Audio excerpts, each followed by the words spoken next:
Dalam beberapa tahun terakhir, isu mengenai efektivitas penyaluran subsidi terus menjadi perhatian utama pemerintah. Evaluasi menunjukkan bahwa sebagian besar mekanisme yang dipakai selama bertahun-tahun tidak lagi memadai untuk menjawab dinamika ekonomi dan perubahan profil sosial masyarakat Indonesia. Subsidi yang seharusnya menjadi bantalan bagi kelompok rentan justru masih dinikmati oleh sebagian masyarakat mampu. Bahkan pada beberapa sektor, dinikmati oleh kelompok yang masuk kategori kaya dan sangat kaya. Kondisi ini menunjukkan adanya masalah desain, perencanaan, dan terutama sistem pendataan yang belum sepenuhnya akurat. Ketika mandat subsidi adalah keadilan, maka kebocoran kepada kelompok yang tidak berhak menjadi persoalan fundamental yang harus segera dibenahi. Dalam pembahasan internal pemerintah, ditemukan bahwa dalam berbagai jenis subsidi baik itu energi, pangan, pupuk, maupun pelayanan publik masih terdapat kelompok dari desil ekonomi 8, desil 9,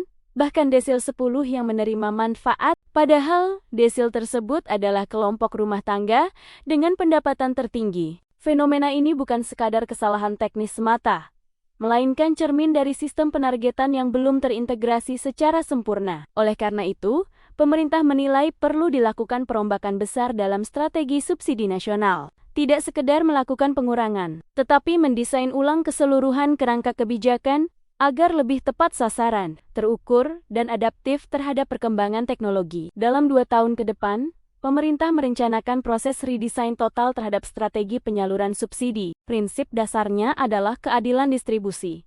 Mereka yang berada di desil 1, desil 2, desil 3, dan desil 4 harus menjadi prioritas karena merekalah kelompok yang paling merasakan tekanan biaya hidup. Pendekatan seperti ini selaras dengan arah reformasi fiskal banyak negara, di mana subsidi universal secara perlahan digantikan dengan subsidi berbasis data individu dan karakteristik ekonomi rumah tangga. Pemerintah menilai bahwa dana subsidi yang bocor ke kelompok tidak berhak lebih baik dialihkan untuk memperkuat perlindungan sosial kelompok rentan, terutama dalam situasi ekonomi yang serba tidak pasti. Perubahan kebijakan ini tentu saja membutuhkan desain kelembagaan yang komprehensif. Pemerintah pusat tidak dapat bekerja sendiri. BUMN di berbagai sektor, pemerintah daerah, serta lembaga terkait harus dilibatkan untuk memastikan tidak ada hambatan implementasi di lapangan. Penguatan data, baik melalui pemutakhiran data terpadu kesejahteraan sosial DTKS, integrasi nomor induk kependudukan NIK, maupun pemanfaatan big data perbankan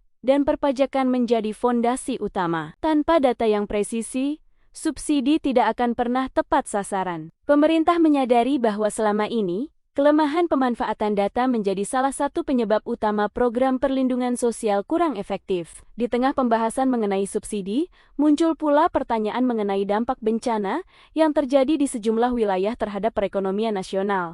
Pemerintah menegaskan bahwa bencana alam memang memberikan tekanan terhadap aktivitas ekonomi, namun dampaknya tidak akan terlalu signifikan hingga mengganggu pertumbuhan nasional. Sebaliknya, proses rehabilitasi dan rekonstruksi infrastruktur biasanya justru memberikan stimulus terhadap perekonomian daerah. Belanja untuk perbaikan fasilitas publik dapat mendorong serapan tenaga kerja serta meningkatkan aktivitas sektor konstruksi dan layanan pendukung. Pemerintah tetap mengantisipasi skenario terburuk, tetapi sejauh ini estimasi menunjukkan bahwa pertumbuhan masih berada pada kisaran yang aman. Menanggapi target pertumbuhan ekonomi yang sebelumnya diperkirakan mencapai 5,6%, namun berpotensi mengalami deviasi. Pemerintah menyampaikan bahwa ketidakpastian global memang dapat memengaruhi kondisi domestik. Namun, perkiraan sementara menunjukkan bahwa pertumbuhan masih dapat dipertahankan di atas 5,5%.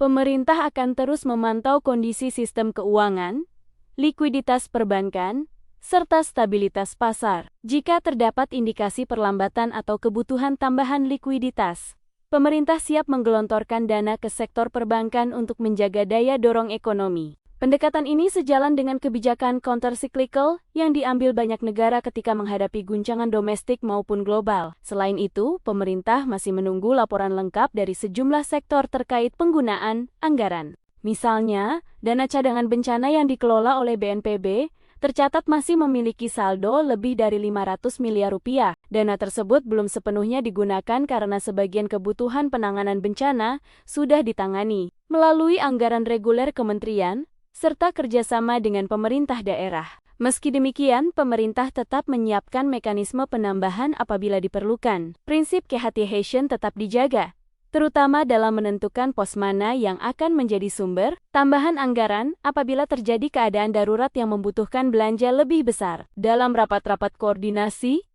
muncul pula pembahasan mengenai dana desa serta alokasinya. Pemerintah menegaskan bahwa sebagian besar dana desa telah dicairkan, namun terdapat komponen tertentu yang ditahan karena terkait program Koperasi Merah Putih yang sedang dalam proses penilaian. Keputusan akhir akan diambil oleh Kementerian Desa dan Kementerian Koperasi untuk memastikan penggunaan dana benar-benar sesuai dengan regulasi. Di saat yang sama, isu restrukturisasi utang dan restrukturisasi perusahaan, khususnya yang berkaitan dengan proyek-proyek besar seperti KCIC, turut menjadi bagian dari diskusi lintas kementerian. Pemerintah melihat bahwa dalam proses konsolidasi perusahaan, terutama BUMN atau perusahaan yang terlibat dalam proyek strategis nasional, terdapat kebutuhan untuk menciptakan ruang fiskal yang memadai agar restrukturisasi dapat berjalan efisien. Salah satu permintaan yang muncul adalah terkait keringanan pajak atas transaksi konsolidasi antar perusahaan. Pemerintah menilai bahwa selama konsolidasi dilakukan untuk memperbaiki struktur permodalan, efisiensi operasional, dan keberlanjutan proyek strategis,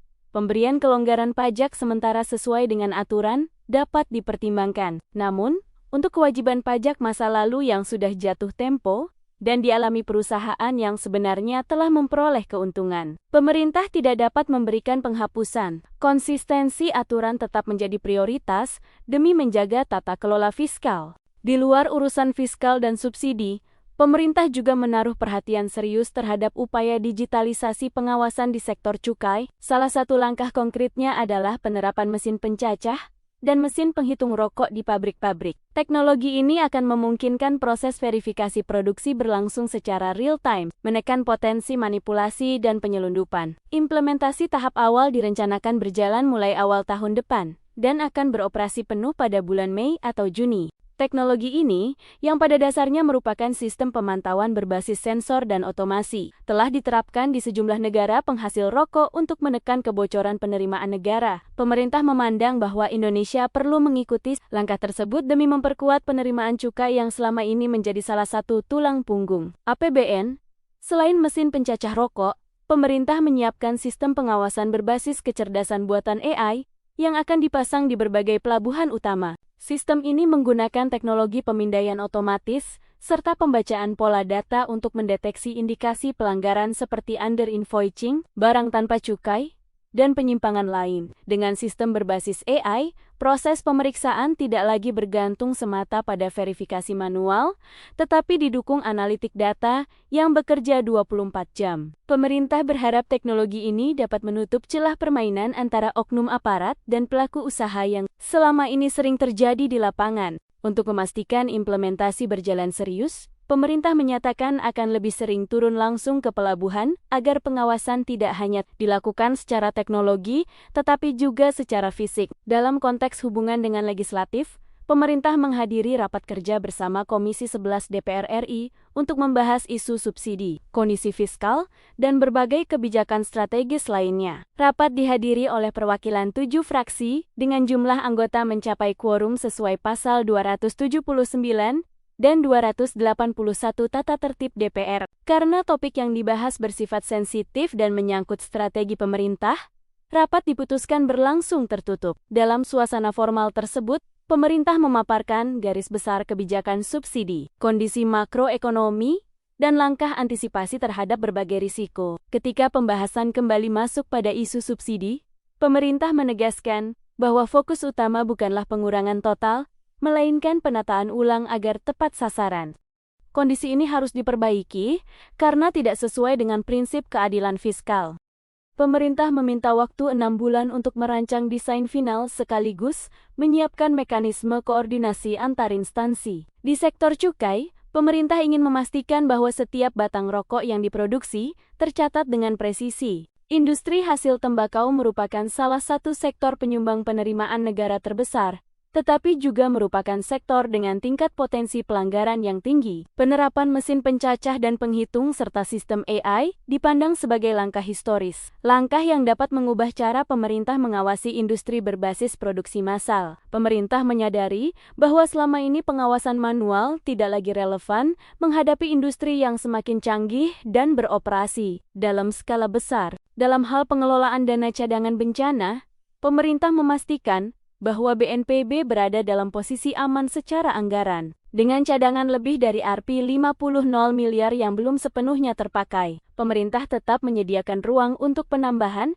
apabila situasi mengharuskan. Pendekatan ini penting mengingat intensitas bencana alam di Indonesia sangat tinggi. Setiap tahun, Indonesia menghadapi ribuan kejadian bencana, mulai dari banjir, tanah longsor, hingga gempa bumi. Kesiapan anggaran merupakan salah satu pilar utama manajemen bencana nasional. Ketika membahas target ekonomi dan risiko ketidaktercapaian, pemerintah menyampaikan bahwa berbagai faktor global, seperti perlambatan perdagangan dunia, ketegangan geopolitik, serta fluktuasi harga komoditas memang menimbulkan tantangan bagi ekonomi Indonesia. Namun, optimisme tetap dijaga. Dengan penguatan konsumsi domestik, peningkatan investasi di sektor industri pengolahan dan energi, serta stabilitas sektor keuangan, pemerintah memperkirakan pertumbuhan dapat bertahan di atas 5,5%. Untuk menjaga momentum tersebut, pemerintah tidak ragu mengambil langkah-langkah intervensi terukur apabila diperlukan. Rangkaian kebijakan yang sedang dirancang mulai dari reformasi subsidi, penguatan pengawasan cukai, restrukturisasi proyek strategis, peningkatan koordinasi antar instansi, hingga kesiapan anggaran bencana merupakan bagian dari upaya besar pemerintah memperbaiki kualitas tata kelola fiskal. Pemerintah menyadari bahwa tantangan era baru membutuhkan respons yang lebih modern, lebih terukur, dan lebih berbasis data.